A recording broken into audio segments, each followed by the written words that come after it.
We never got to Stow, and I said if ever we get a chance to go back, I miss Stow and the Wold, and I miss the way of going there, all the lanes, the villages and that.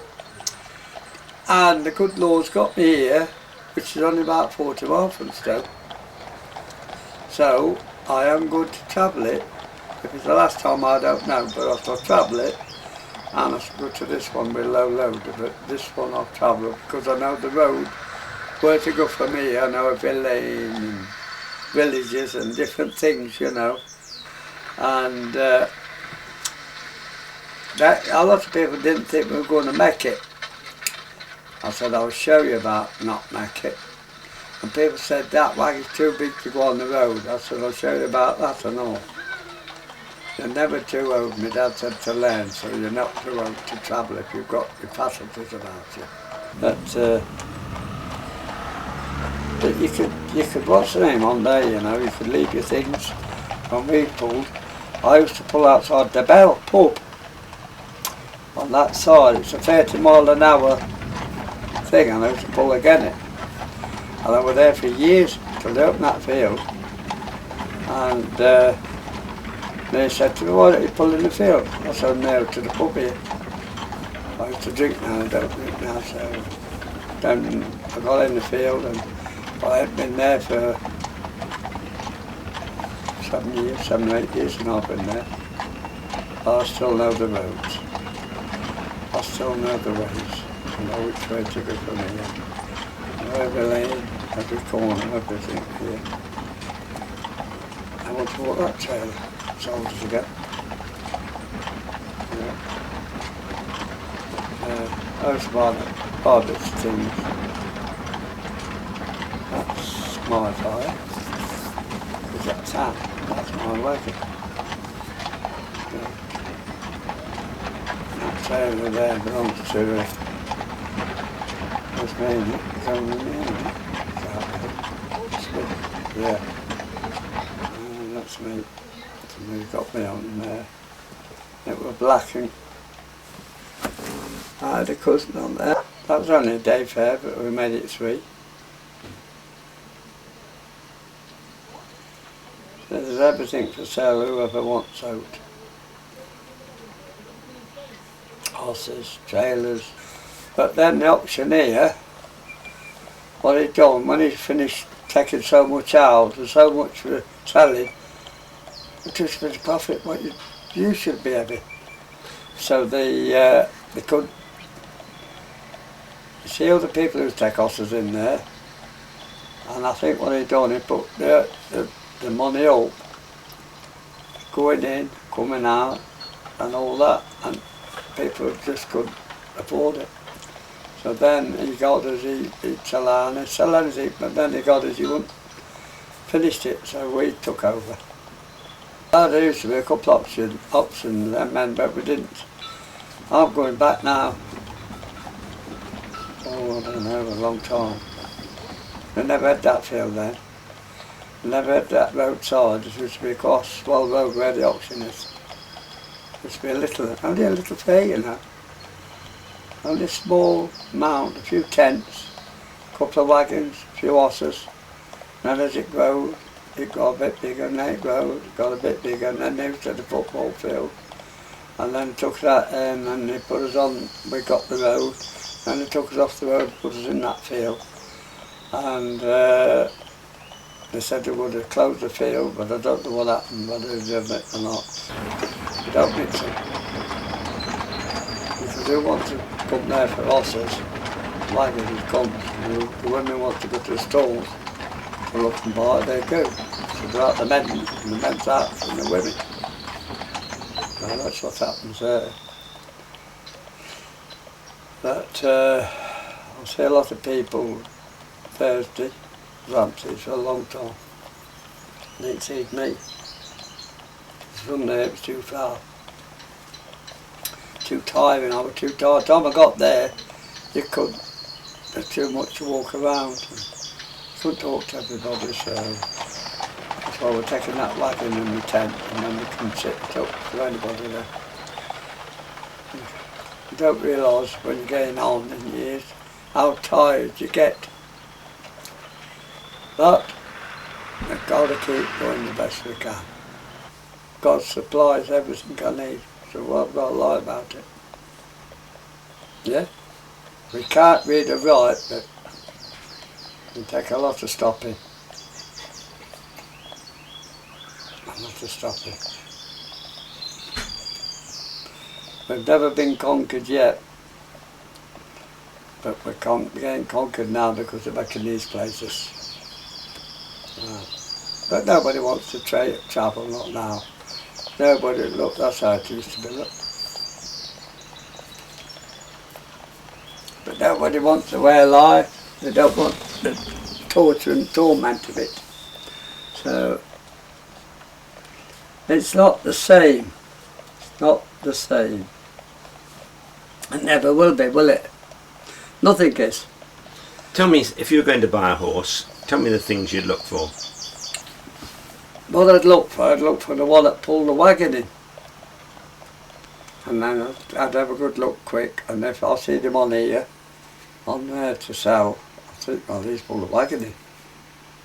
So then you know you've got some, but why did he sell it? Got another look, you think you don't sell a wagon horse. But I put one in, a 3-year-old colt, in about 10 miles from there.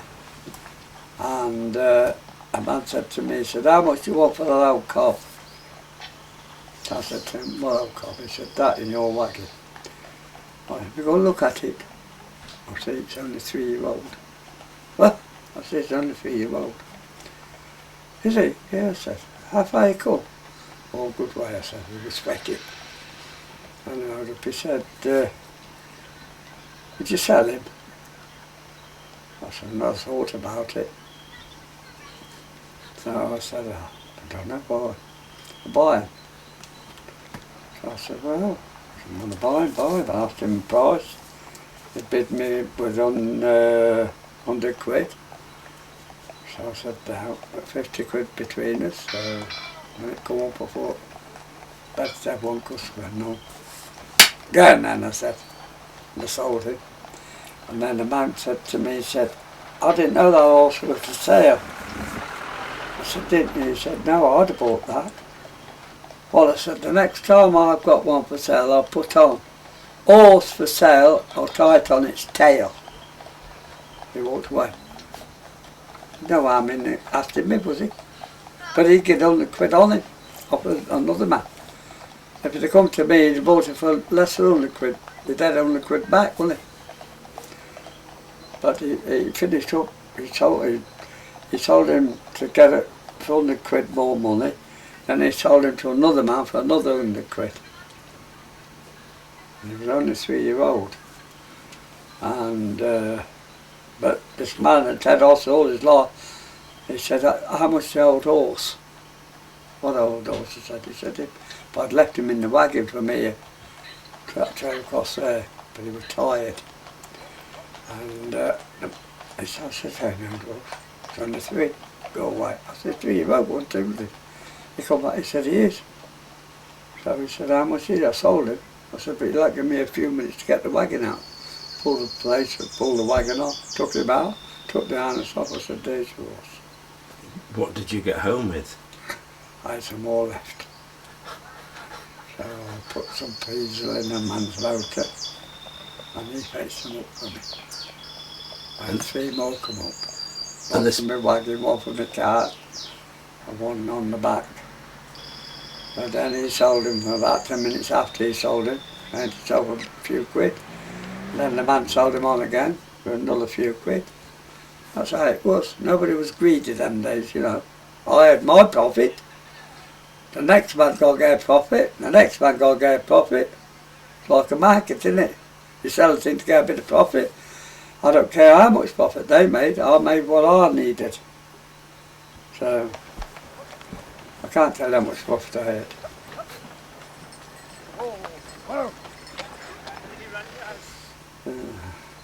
I had above that profit. They didn't, I did. I made a good option here, I would. See, the reason I won't take them because the man's gone turned down. It didn't cost him no money. He's a friend. He said, how long can I leave them? He said, the end of September. So I said, yeah, that'll do nicely. So I said, go to Stow fair with them. But whether this wagon or the other wagon, I don't know. I don't know whether I'll get the other wagon back before that. Yes, it's the 24th of October. So the 24th of this month, 3 months. I don't know 1 month from another. She has to tell me. She can, she'd tell them. I can't. I'll tell people it's September, it's summertime. I say, when was you born? I said, well, I was told, but it's right or wrong. I said, I don't know. But they said the taters, tops were dying. And I said, my mum reckons that's when I was born. Tater top, so I said it'd be winter time, wouldn't it? But I won't. And they would say, where was you born? From my mother. Anything else you'd like to know? They say, where was she born? From her mother. Where was she born at? I said, Les and Edna. Thrigston, I said, Thrigston Public House.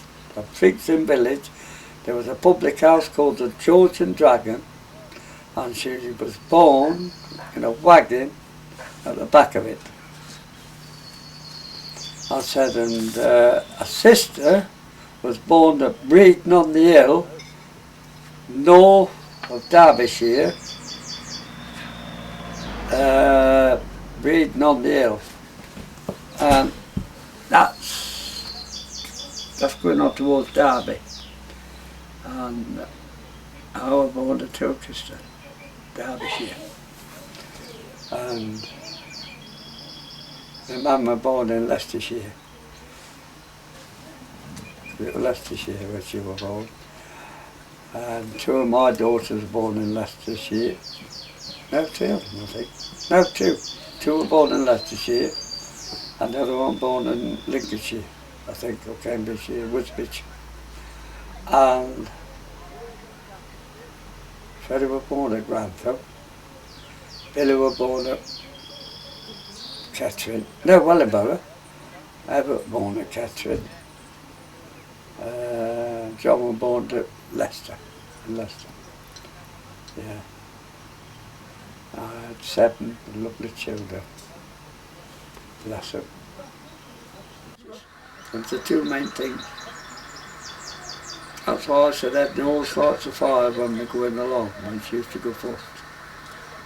See? And then your horse was the next thing. When that horse was seen to, and then you had a cup of tea, and then later on you done your food. But the fire and your horse was the main 2. fire for cooking, and you got to look after that horse, because that got pulled you out, got you living. So you had to look after it. Horses and wagons, and fires, that's the way of us.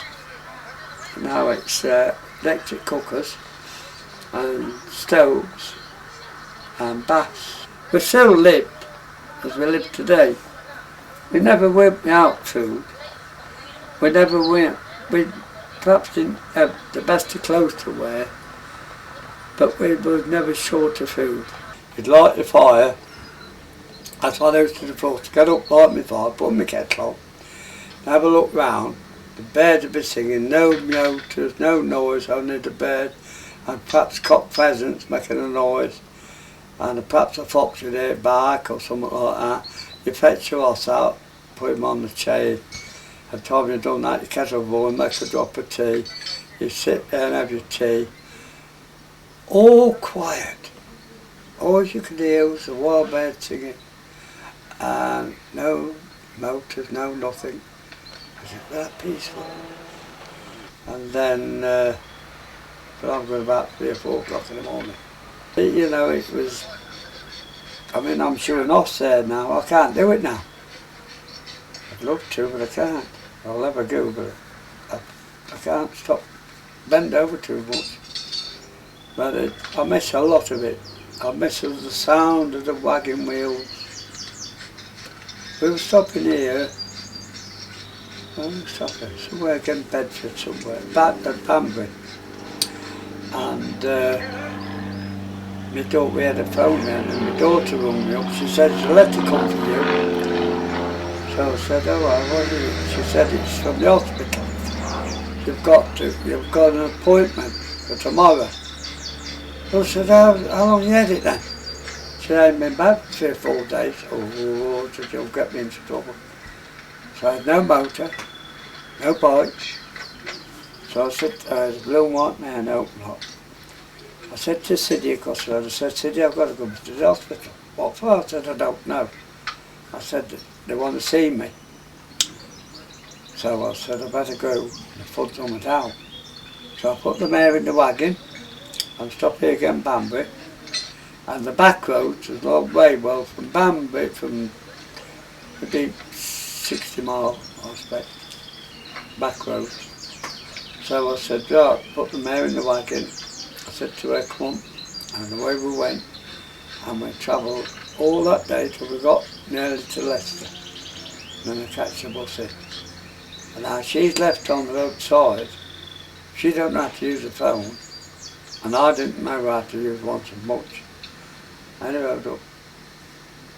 My name come up, I went in, took me in the cubicle, took my clothes off me, put me in a dressing gown. I said, "What are you doing?" She said, "Oh, you've got to have an operation." Well, I would done stuff. I thought, "Oh dear." She stuck down the roadside with just a wagon and horse. She don't know, she knows I'm in the hospital, but she believes, as I believe, like, "We'll check up." "Oh," I said. She said, "You're next on the list."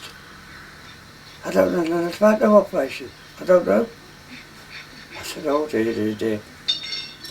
So they wheeled me to the theatre, and the surgeons coming out, and he said, "No, no, no, no." She said, "This is the last one." He said, "I've just done the last one. Take him back." He said, "To rebook him." Well, I couldn't speak. I looked at him. I didn't know where I was, because he didn't tell me I was having an operation. Just said, "We want you in hospital." Didn't say what for the nothing. And I rode up, took me back. I said, "What do I do now, sister?" She said, "Get dressed and you go home. I'll rebook you." I said, "Right." So she rebooked me. And I still there, and it was up here, I got her, the catheter. And I rode up. I didn't know. And I got dressed. You would have seen anybody come out of hospital so quick in your life. Out I got, and on that bus, and back home, got what I wanted. She said, "You were a long time, weren't you?" Well, I said, "You can't just pick a bus when it's ready." I said, "You have to wait, don't you?" So she said, "I've been here hours." I said, yeah, you look like something there all night on your own. Why? I said, they was going to operate on me. Who was? I said, at the hospital. That's what the letter were about. Oh, she said, what would you have done? I said, not me. What would you have done? With yourself in the hospital wagon? I said, me in the hospital. You didn't know? Oh, she said, I didn't think. No, I said, you didn't. I rode up. The next morning, pushed the horse in and drove back with the hospital wagon back to the city. And his mum said, Siddy, what? I can hear a wagon and horse coming. He's listening. Mammy said, you can't hear nothing. I can hear a wagon and horse coming. She said, it's coming from over there. No. But she did. She did. She heard us coming. When we travelled up the road, we weren't allowed to mix with Gorgy people. So we didn't go with them.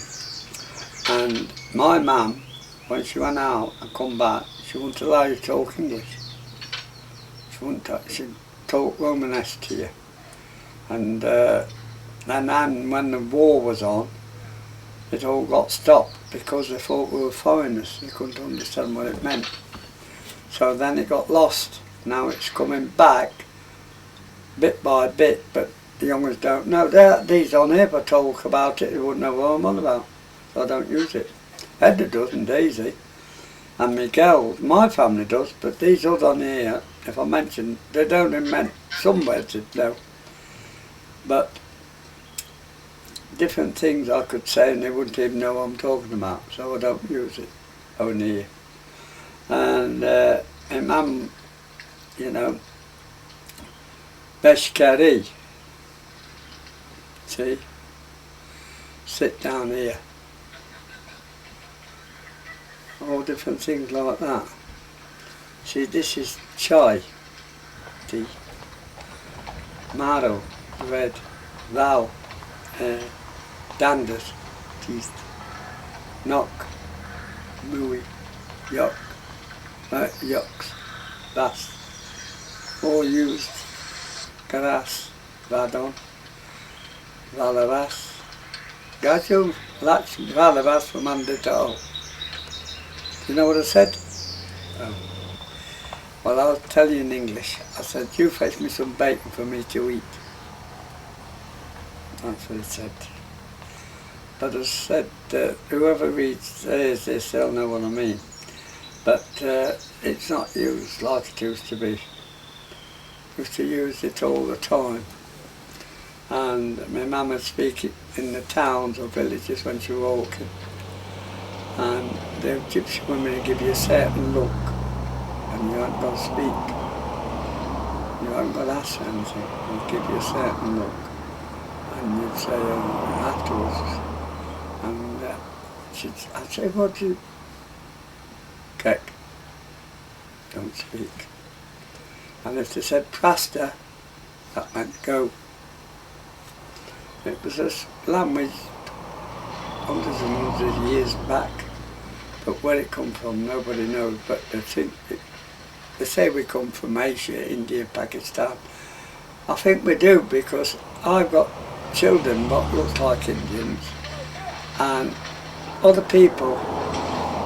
You know this war in Afghanistan, what the war is? There's this little girl comes on there, and I know a gypsy man that's got a girl, his girl, I thought it was her, on the television. I'd had to go out to prove to myself she was here. I thought it was her. And I said to her, this gypsy child on there, it's spitting him at you own.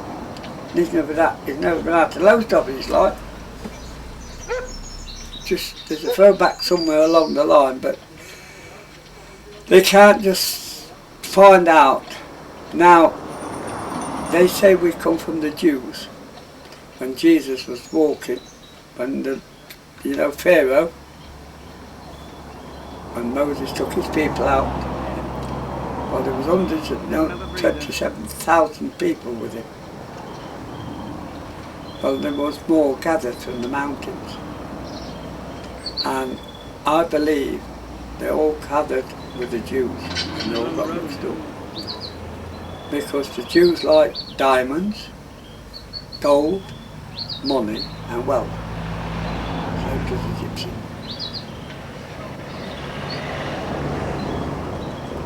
Yes, I didn't know. But Mum's skin was dark, like Asian one. And her hair was dark. She only had 4 grey when she died. She was nearly 70. My mum wouldn't allow the pots on the floor. The only way she'd have the pots on the floor, she'd make a table on the grass. She'd put the pots on it. That was one custom. When she was on travelling, she wouldn't take you around the place. She'd have told you to go. She would take you there. She'd ask me to tell you to go. She said, they'll learn too much, they'll know too much. Learn them nothing. That's why. All the old gypsies, that's why you couldn't get no out like you're getting today. But I'm only doing it because we're the last of the last. You see, can you understand? I do. So that's why it is. And the old gypsies, what is this or sees it, they'll know what I mean. It's just because I want to do it, because the next generation will not know like this generation. This generation don't really know. You know, and it's dying out.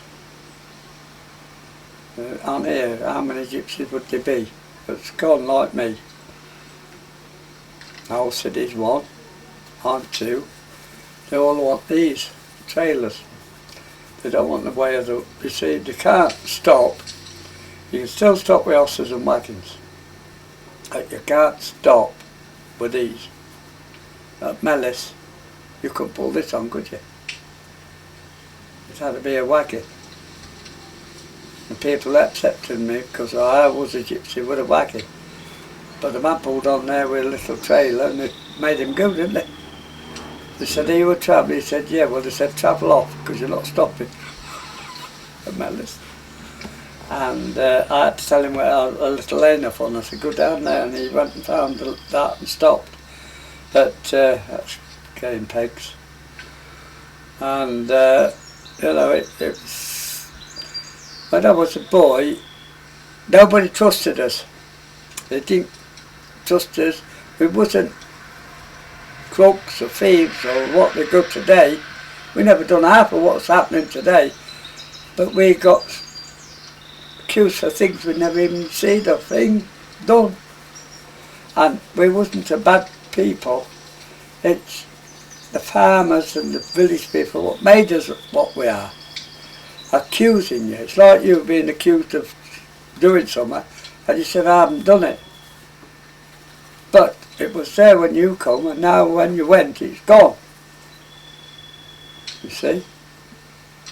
But the old gypsy people wouldn't allow the boys to steal because they had the name of whoever it was, and they used to say, you're going to get us into trouble, and they wouldn't allow it. If you stole and they knowed about it, you copped it. They'd say, who told you to do that? Now you're going to get all the policemen here, we're all going to be locked up through you. See? But it's gone on, oh, now that's the end. They don't even know the language, never mind travelling. They don't even know where it is. For a woman to go out with a child tied at the front, a basket on her arm, and walk. They don't know them days. They've just done it. Yeah. She's carried a child on the front of her. I'm shopping. I'm back, she's had a walk. I had a vision as all my people will keep together as one. And now look at us. We're here as one. And all the sites that make it, that when all people are on it as one. That's why I said it's the end. I just, yeah. And I had this vision over all them years ago. And I seen it as like as plain as looking at you. And I wouldn't have no read of it. I didn't know what it meant. And it's all them years ago. And now I was looking the other day. On here there's 30 families. Maybe more. As one. If one gets 80 here, the full sight will come out. One died, the full sight moans. There's a sight over the back there of Irish people. If aught happens to them, these go and sit us out. If aught happens here, they come here and see. We don't mix with one another, only on here, just here. But they're large people. They don't interfere with us, and we don't interfere. The children sometimes come over here, not to notice these across here. You know, and it's coming that way now. We're all joining as one. The drivers and drivers for the last time, and now we don't need wheels. But now I move with this wagon, or the other one, and city, that's the end of it. That'll be the last. There'll be no more. It's come to the end, and we know this, so I've lived to be nearly 80, so I've had a good life. Edna's a bit older than me, she's had a good old life. We've had a hard life, we've put up with it. Sometimes we've cried, we've had note, we've shed many tears, but we got through. We got through, we've had to do a self, we did no help, because their people never had note. Mine didn't have a lot, but my dad, when he went in the First World War, if you can eat, you can work. If you can walk, you can earn your own. That's what he brought you up to. Work. Ask for nothing, but do it yourself. And that's how we was brought up. And the girls was done the same. They only had to work. That's all they know, work, work, work.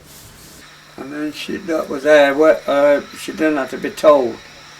You see, when we went from one lane to another, she'd had a fire from when I got there, if it was 10 miles, so there was food ready. So I didn't have to ask her to get food, she already knew to do it. And Daisy used to stop with me in case, but at that time, it was just me and Edna. We didn't have Daisy with us, I don't think. No, we didn't. No, she wasn't with us. But when we used to go through the Gazy Road, she used to be with us. But this time she wasn't, so he had to help me.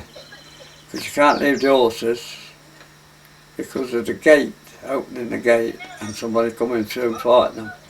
So he used to wait and open them and then go on to the next gate for me, that man. And then he helped me, like, he used to take Edna out talking, and then he'd come back, fetch his trailer, because he had a trailer, and I used to tell him where to go, which way to go, what lane, whereabouts it was to pull. And every time I moved, like there, I know there was water for the horses. There was none for us, but there was a garage down the road, so we could fetch it from there. But back on us, there was a trough for the horses for water. And there was a canal down the bottom if that was dry. And we used to stop there for a night and all this, make the fire and do everything. And then Ed would cook the meal, and on that road you'll see me make pegs. I used to make pegs there, and the horses were loose. They couldn't get out, they couldn't get past me. I wouldn't let them. And then I used to put them on the chains last thing at night, so they wouldn't wander off. And I'd sit down and make perhaps 8 or 9 dozen of pegs for Edna in the morning, and bits odds, and then she'd have a bit of lace, 2 pushes or whatever she had. And then that car we carried on like that. And every village she'd done the hawking. And what happened then? Then we went through them villages to stop. But a lot of villages then, there wasn't no shops. But this chap had a motor and trailer with us, a little taller. So the shops didn't bother us so much. But if we'd only been on our own, what we had to do is, I used to have to drop Edna off with the wagon and tell her then, take us through the village and about a mile, and you'll see I'll pull out on the gateway and wait for you. And then take the horses out and like that, and that's what if we was on his own. But with him being with us, we could pull on a bit further because he used to take her and bring her back. But we used to keep them. She keep them as well. And then that about two, and they kept all 4 of us. And she never asked for any money because she won't know. So it was our master for money. She had to get everything. And she'd get enough one day to perhaps manage the next day. And then she'd perhaps get a bit more, and then when it come the weekend, it wouldn't be hard on her. She'd think to herself, well, I've got tea, I've got sugar, I just want a bit of meat, a few taters. So the bill would be very light for her. And that's how we used to go on. But she never did ask, never asked for any money. Waste time, someone's got money out. And it's just our way. My mum was here making pegs early. And I was to, that's it. And that's how I used to go on, you see. When I finish, I'd just make them few pegs for her. I don't make them not now. That was all right because there weren't so many drying machines as there is today. There's washing machines and drying machines. And the women today, they don't want to hang clothes out. They want them dry and ironed and ready to go on again. But it's all gone. So it's just a bit of history what I'm telling you, and a bit of history what I'm looking at here. It'll not happen again. It's the end of the gypsy way of life. Nobody wants to do it. The young ones don't want it. So there's only us left, and I don't really want it anymore. We're a very good life. I mean, she's 80 next birthday. We're still doing what she wants. She cleans this big old wagon up, and she does all the cleaning up, this old trailer, you know, the shed and everything like that. So we do get a hedge every so often. We want to pack up and go. But then I have to think to myself, I'm not 21 no more. So I have to take it out of my mind and say, we can't do it. Not yet, we'll do it another day. And it goes on and on to the next day and the next day. But maybe one day I will when the other wagon comes back. But the roads, you've got to have some quiet horses today. It's not the same. I mean, people who ride a bike and have a chat to you now. If a man rides a bike, gets knocked off it. The roads are so busy. It's got no respect for people. No respect for way of life. They're just rushing here, rushing there. I don't know where they're going. They don't have the time now. Half of them don't know where they're going. They're just rushing, flying here, flying there. It's just, it's sad, isn't it, to know that you've been all up and down these old lanes and these roads. The horses get to know where the roads, they do know, you know.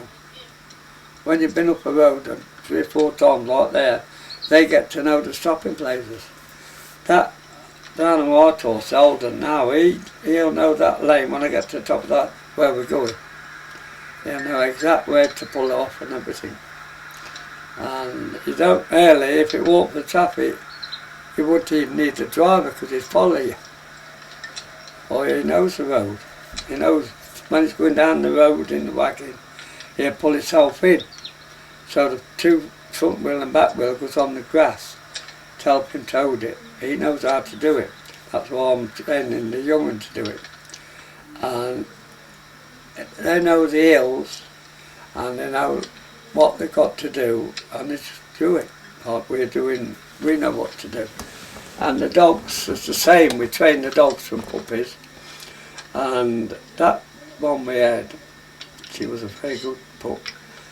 I bought off a fella, and it was only about 6-7 months old, and I put it on the dray, and it kept yap, and I got on my nerves and I pulled up. I said, what's that keep barking for? And it tried to get off. I said, right, you want to get off? And I picked it up, throwed it off. I said, right, you walk or stop. And I went on, and looked at the back and it was coming along. And that dog never rid them all. never rid, till the day it died, it never rid no more. It walked every inch of the road, and it would never go across the road, and it was put its two legs across like Bob did. And it self-trained itself. And one day, that animal in the road, halfway in the road, and I was had to get up and pick a stick up and send him out the road. Well, it must have known how many times I'd done it, and it must have learned. But one day, I said to she let down, I said, I'm sick of that horse. I said, go and send it out the road. And it just looked up, got up, and it went. And it dragged its tail. Oh, I said, what's it cop it now? But she made it go out the road. And then the other one started doing it, the black and white. And she started doing that, but it used to pick its back leg up to kick her, but she used to go around the other side. And I said to her, lassie, you want to cop it? And she used to look up and like that. I said, watch them, you know. And if there was 6 horses, she knowed my 2. She wouldn't go to nobody else's. I would say, go get that out the road again. But not another horse on them 2. But and when she got so far, they used to go off the road. They know she was coming.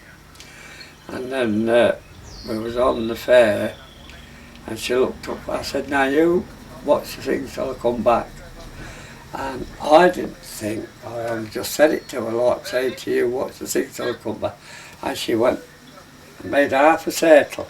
And she was up and down and up and down. Well, we forgot about that. We got shopping.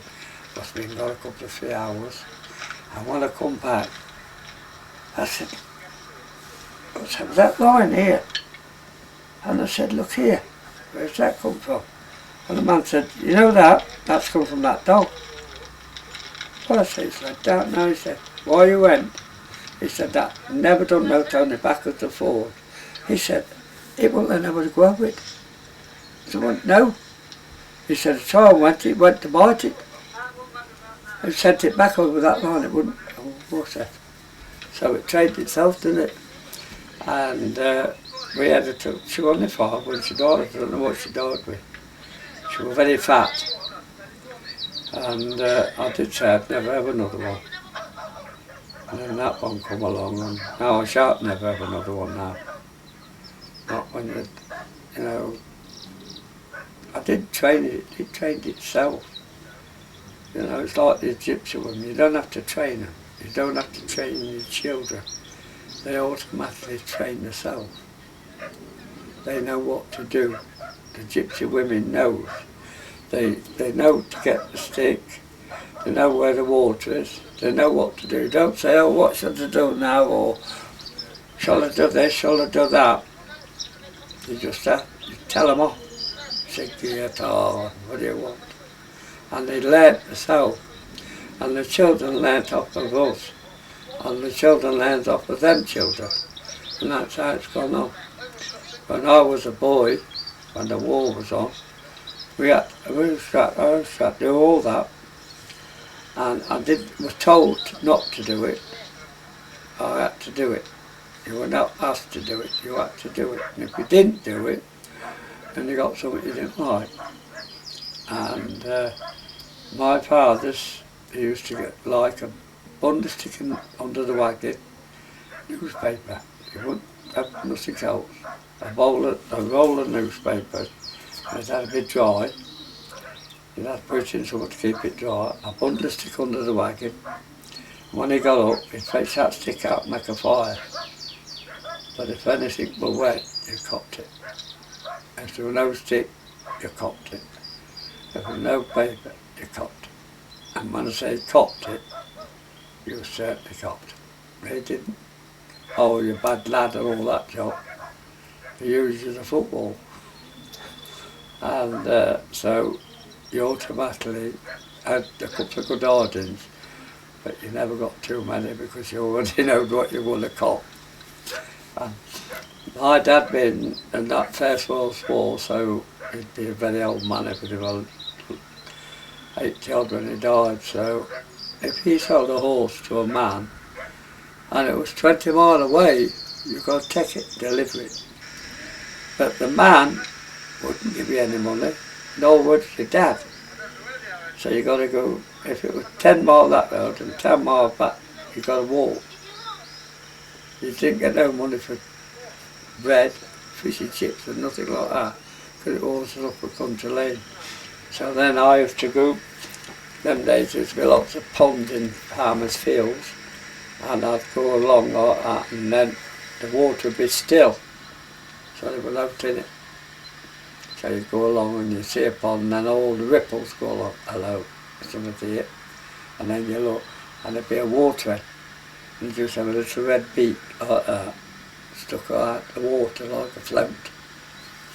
And you'd say, right, he's there, look, to myself, you get a bit of stick, wouldn't take yours on, throw at it, and it'd disappear. But it couldn't stop under the water too long. So then you have to watch it carefully, and in the, about that far from the river bank, the broad bank, there used to be like a little hole, and it used to go in there. So then you got to just put your hand in and get it, chill it, and then you pluck it, clean it, and you add the water there and make a fire and roast it, and that's what you got. They didn't feed you them days, and things was hard that my poor mum, I used to always get a rabbit or a pheasant, taken to my mum, and mum would say, oh lovely tonight, let's do, with the rabbit. And you know, my dad said, if that dog ain't no good, you and the dog has to leave. If that dog don't keep us, you don't, the pair on your scoop. So if you don't have a dog what will no good, you've got to go. And when they say you've got to go, you've got to go. The Edna run behind. I don't know what made the run behind. And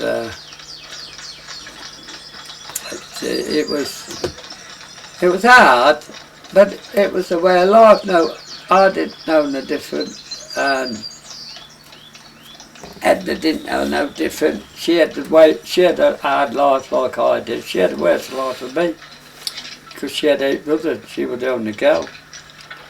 And the old ones, them days, they lived in a public house. If there was one out, they couldn't pass it. And they loved drinking and singing, and they liked to fight with one. And then he finished up, and the dad died, and the old woman got a council house in the village. And she died, and the children died, and I think there were 2 left. And they never much, we're going to have some bad weather. And Mum said, I could give a go, he knows it all. To me, but we couldn't let him hear it. And look, it was like the next one, we couldn't get out. We couldn't get out. I said, somebody's locked us in. I went ashore, and pushed his hand through in the snow. You couldn't see the wagon for snow. It didn't come down the chimney. We had a little boy and it went out. He said, I can't like what? Where's the water coming from? It had gone down the snow and blocked up in the chimney. And as he lit it, it was just water on it. And we had to hit the chimney to send it back down. And they got a fire going the best he could. There were 2 on us, my mum's cousin, and my mum, his wife, my dad and 2 young lads. We were stopping out in Mobley. Oh, it was hard. Oh, it was quite hard. The Stow was about 12 foot high, and it turned to blocks of ice. And I think we were about 1.5 miles, 2 miles out of the town. And the roadmen dug a trench, as one person could walk behind the other, not very wide, only small. And then every so often they'd dig a piece out for you to stand in, let me out path. And we had that for about 6-7 weeks. And we used to have my mum used to go into Melton, but it was not in the town, only on the country lanes. All the villages were snowed up, and different places. in them days we used to get a shillings worth of coke it was. And I'd go shillings worth, my mum would go shillings worth, 2 bags. But we've got to carry it back. And it's like them bags of coal you buy from the garage now, they're about 6 quid, isn't they? And I'd carry it back on my back of my shoulders, my mum would carry one. She'd carry one with the basket and the bits of things in it.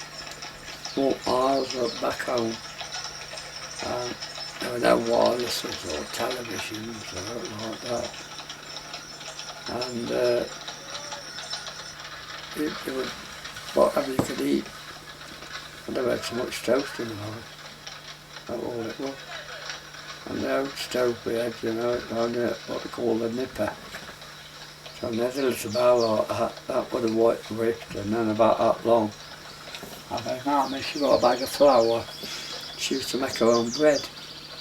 Put them in 2 little tins in a little oven and make two small loaves. And that's what made the old women, the gypsy women and anybody else, because they had to cook to survive.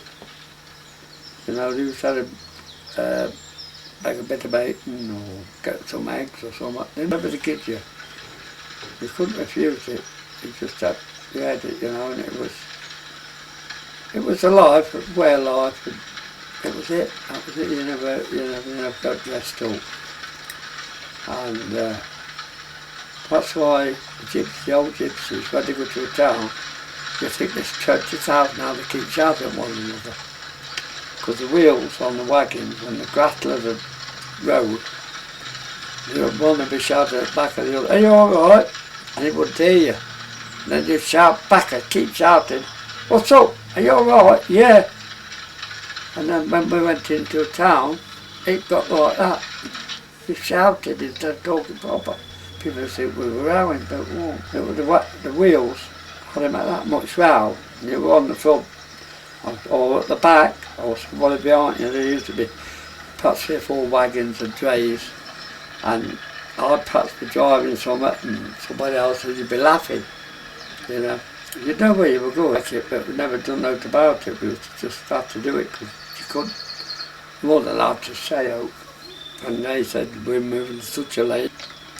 Oh no, not that one again. Oh dear, sick of seeing it. But then it goes from there, and then we'd perhaps be somebody in that lane. We'd have someone to talk to.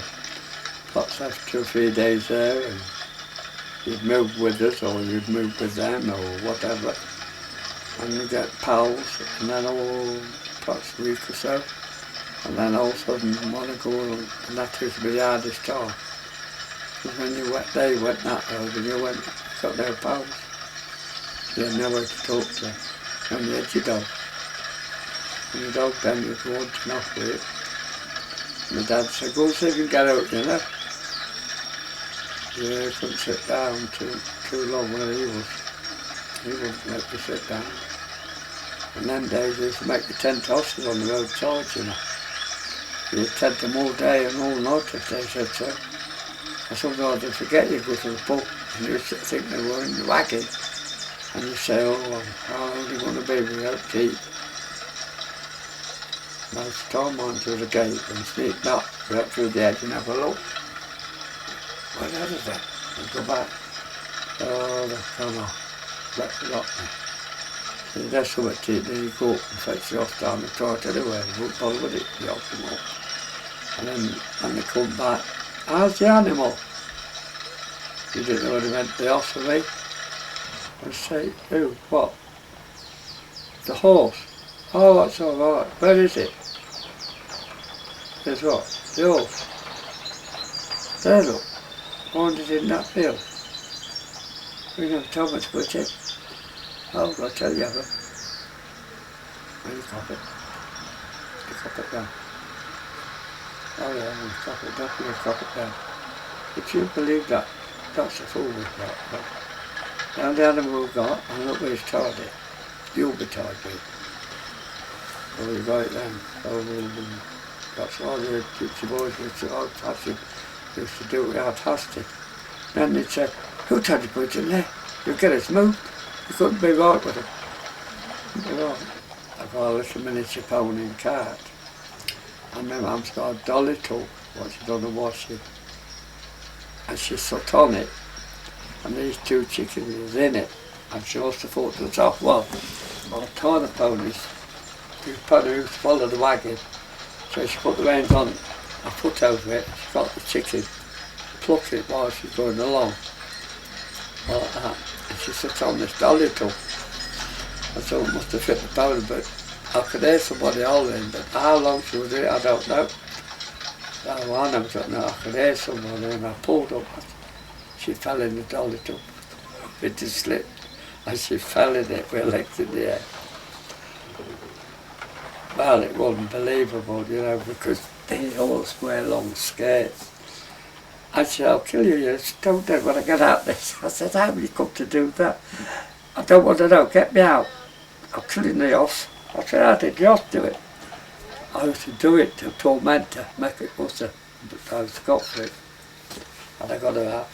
She said, I was plucking your chicken. And I liked it. She said, what? Wusser means throw away. She used to say, wusser the cannon. She used to go in and tie them up in anything. And then when she went along, she'd make one and then throw them in the dike. And then she'd set to and clean them and have them in the pot or the chicken, Belfast stew or whatever she made on them. And she could old cook.